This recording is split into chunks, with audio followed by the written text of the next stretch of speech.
Apocalypse 1, verset 7 précise, « Tout œil le verra. Il faudra lever la tête. » Préférons-nous être de ceux qui descendront avec le Seigneur ou bien de ceux qui lèveront la tête? Ceux qui lèveront la tête seront ceux qui n'ont pas été enlevés, puisque nous reviendrons 3 ans et demi après. L'enlèvement aura lieu au milieu du septennat de l'Antichrist. Nous nous dirigeons vers la 70e semaine de la prophétie de Daniel au chapitre 9.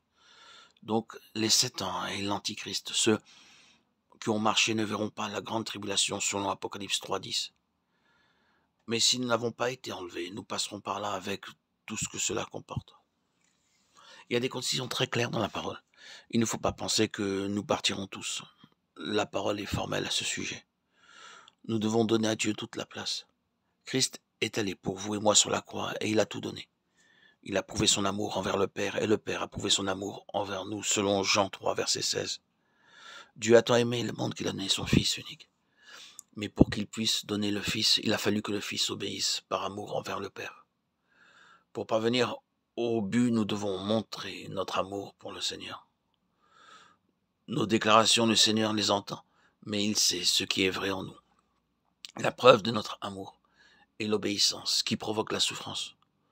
Nous aurons toujours des proches dans nos familles qui nous diront qu'il ne faut pas exagérer. L'enfant dans son foyer connaîtra aussi des difficultés.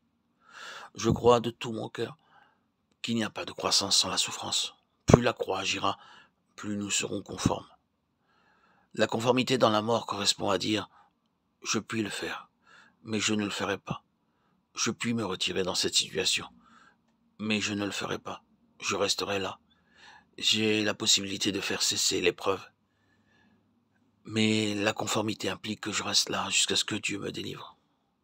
C'est cela la croix et son principe. Ne rien faire, même si nous en avons la possibilité. Le Seigneur a toujours appliqué ce principe. Paul aussi. Il disait pourtant qu'il était sur le point de désespérer et de conserver la vie. Cependant, il est resté dans cette immense détresse. Il a connu la mélancolie. Les hommes spirituels connaissent cela, mais sans médicaments. Si vous marchez conformément à la parole, il vous arrivera de dire « je suis dans l'épreuve, dans le brouillard ». Vous ne verrez rien, comme dans un tunnel qui ne finit pas. Si l'on vous fait du mal, ne dites rien. Remerciez Dieu pour ceux qui vous font du mal et priez pour eux. Que le Seigneur nous aide à vivre à la croix, à renoncer à vivre pour nous-mêmes et le suivre. C'est là un privilège des enfants de Dieu.